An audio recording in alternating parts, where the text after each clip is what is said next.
السلام عليكم ورحمة الله وبركاته. بسم الله والحمد لله والصلاة والسلام على رسول الله وعلى آله وأصحابه الفائزين برضا الله أما بعد. ഫിഖ് പാഠം 120.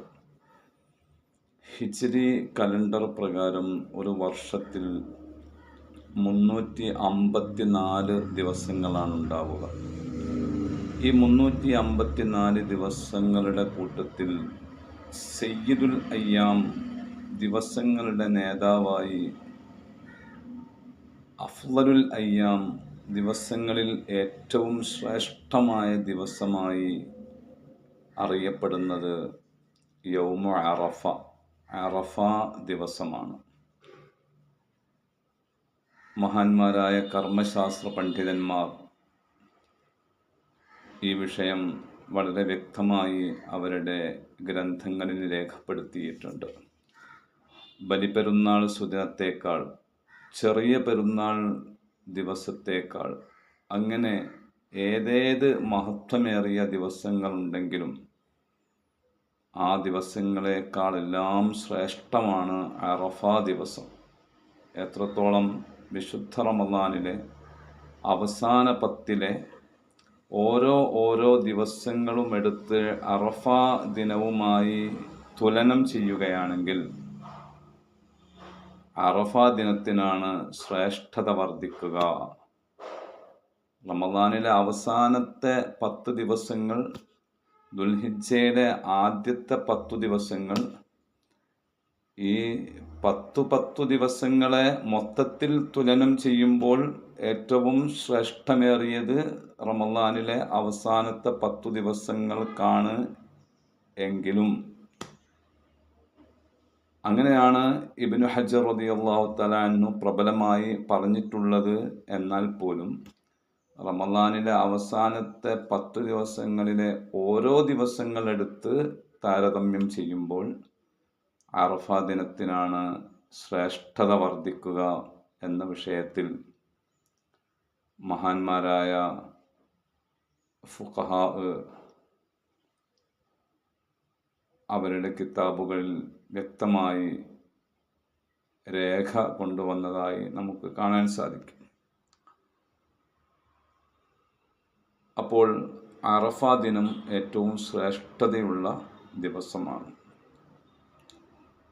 ആ ശ്രേഷ്ഠ ദിനത്തിൽ വിശ്വാസികൾക്ക് നിർവഹിക്കാവുന്ന അതിശ്രേഷ്ഠമായ ഒരു കർമ്മമാണ് അന്നത്തെ നോമ്പ്. യുസന്നു സ്വൗമു യൗമി അറഫ, അറഫ ദിനം നോമ്പെടുക്കൽ സുന്നത്താണ്. ലിഅന്നഹു യുകഫിറു സനത്തല്ലത്തി ഹുവ ഫീഹാ വല്ലത്തി ബഅദഹാ. ഫത്ഹുൽ മുഈനിൽ സൈനുദ്ദീൻ മഖ്ദൂം റളിയല്ലാഹു തആല അൻഹു എഴുതി വെക്കുന്നത് ഇങ്ങനെയാണ്: അറഫ ദിനം നോമ്പെടുക്കൽ സുന്നത്താണ്. കാരണം ഇമാം മുസ്ലിം റളിയല്ലാഹു അൻഹു റിപ്പോർട്ട് ചെയ്യുന്ന ഹദീസിലുള്ളതുപോലെ അറഫ ദിനത്തിലെ നോമ്പ് കഴിഞ്ഞ ഒരു വർഷത്തെ പാപങ്ങളും വരാനിരിക്കുന്ന ഒരു വർഷത്തെ പാപങ്ങളും പൊറുപ്പിച്ചു കളയും. അപ്പോൾ 2 വർഷത്തെ ദോഷങ്ങൾ പൊറുപ്പിക്കാൻ മാത്രം യോഗ്യമായ നോമ്പാണ് അറഫ ദിനത്തിലെ നോമ്പ്.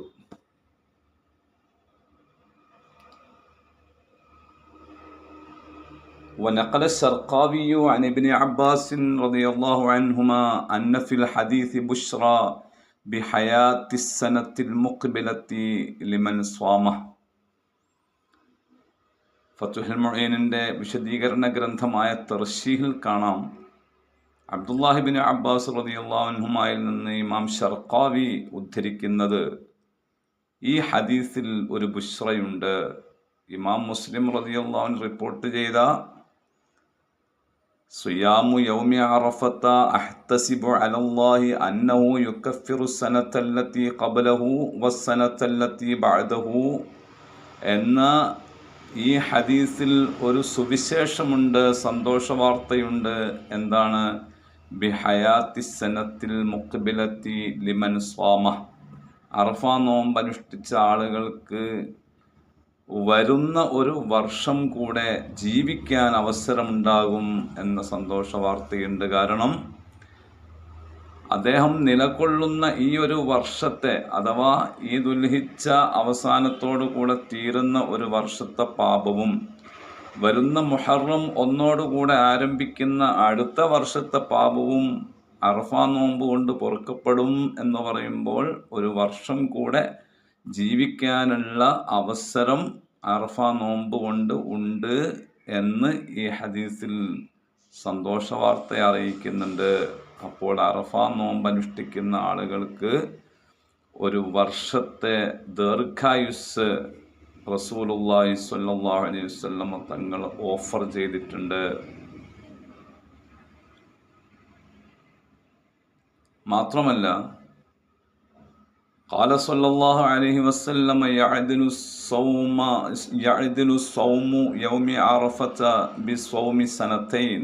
അറഫാ ദിനത്തിലെ ഒരു നോമ്പ് 2 വർഷത്തെ നോമ്പിൻ്റെ പ്രതിഫലത്തിന് തുല്യമാകും എന്നും ഇമാം മുസ്ലിം റളിയല്ലാഹു അൻഹു റിപ്പോർട്ട് ചെയ്ത ഹദീസിൽ കാണും. അപ്പോൾ അറഫാ ദിനത്തിലെ നോമ്പ് ഏറ്റവും ശ്രേഷ്ഠമായ ദിവസത്തിലെ നോമ്പാണ്. ആ നോമ്പ് 2 വർഷത്തെ ദോഷങ്ങൾ പൊറുപ്പിക്കുന്നു, 2 വർഷം നോമ്പെടുത്തതിന് തുല്യമാകുന്നു. അങ്ങനെ നോമ്പെടുത്ത ആളുകൾക്ക് ഒരു വർഷം കൂടെ ജീവിക്കാനുള്ള അവസരമുണ്ടാകുന്നു.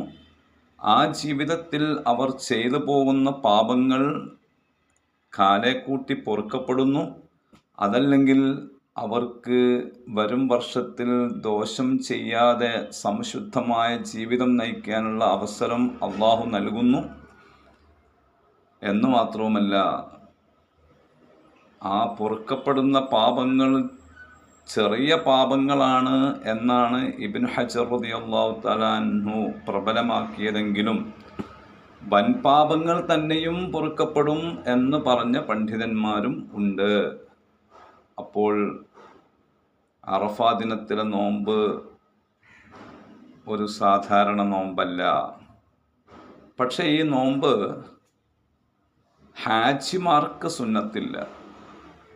ഹാജിമാർ അറഫാ ദിനം നോമ്പെടുക്കൽ സുന്നത്തില്ല. അമ്മൽ ഹാജു ഫയുസന്നു ലഹു ഫിത്റുഹു.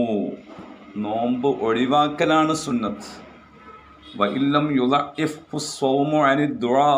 അറഫാ ദിനത്തിലെ ദുആ അടക്കമുള്ള ഇബാദത്തുകൾക്ക് നോമ്പ് കൊണ്ട് പ്രയാസമില്ലെങ്കിൽ തന്നെയും തഅസ്സിയം ബിഹി സ്വല്ലല്ലാഹു അലൈഹി വസല്ലം ഫഇന്നഹു വഖഫ മുഫ്തിറൻ.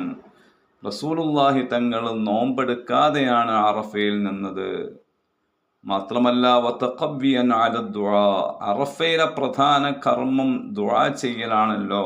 അതിന് ശക്തി പകർന്നുകൊണ്ട് നോമ്പെടുക്കാതിരിക്കുകയാണ് വേണ്ടത് എന്നു മാത്രമല്ല, ഹാജിമാർ ശ്രദ്ധിക്കണം, അറഫാ ദിനത്തിൽ ഹാജിമാർ നോമ്പെടുക്കൽ കറാഹത്താണ് എന്നാണ് ഇബ്നു ഹജർ റളിയല്ലാഹു തആല അൻഹു തുഹ്ഫയിൽ മുഅ്തമദാക്കി പറഞ്ഞിട്ടുള്ളത്.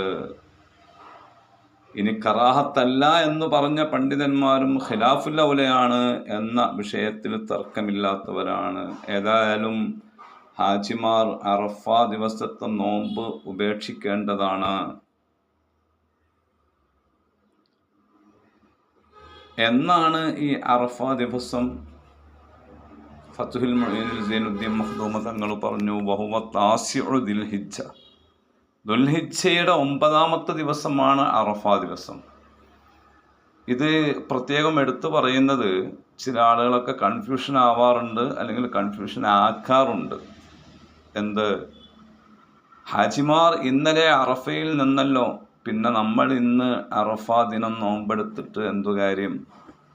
അല്ല, ദുൽഹിജ്ജ 9 എന്നാണോ അന്നാണ് അറഫാ ദിനം.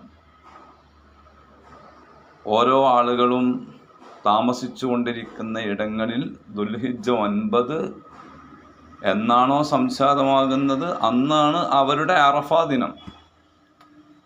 ആ അറഫാ ദിനത്തിലെ നോമ്പനുഷ്ഠിക്കണം. അതിനു പുറമെ ദുൽഹിജ്ജ 8-ന്റെ അന്ന് കൂടി നോമ്പെടുക്കൽ പ്രത്യേകം സുന്നത്തുണ്ട്.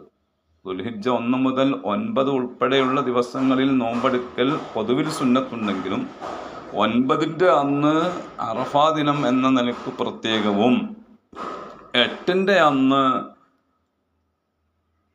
ദുൽഹിജ്ജ 8-ന്റെ അന്ന് എന്ന നിലക്കുള്ള പ്രത്യേകതയിൽ തന്നെ നോമ്പെടുക്കലും സുന്നത്തുണ്ട്. വയുസന്നു സ്വൗമു സാമിനിൽ ഹിജ്ജ എന്ന് തുഹ്ഫയിൽ കാണാം. അപ്പോൾ ദുൽഹിജ്ജ 9-നും 8-നും സ്പെഷ്യലായി നോമ്പുണ്ട്. ആ നോമ്പ് അനുഷ്ഠിക്കുക, അതുവഴി അള്ളാഹുവിൻ്റെ പ്രീതി സമ്പാദിക്കുക. നോമ്പനുഷ്ഠിച്ചുകൊണ്ട് ബലിപെരുന്നാളിനെ സ്വാഗതം ചെയ്യുക. അള്ളാഹു നമുക്ക് തൗഫീഖ് നൽകട്ടെ. ആമീൻ. അസ്സലാമു അലൈക്കും വറഹ്മത്തുള്ളാഹി.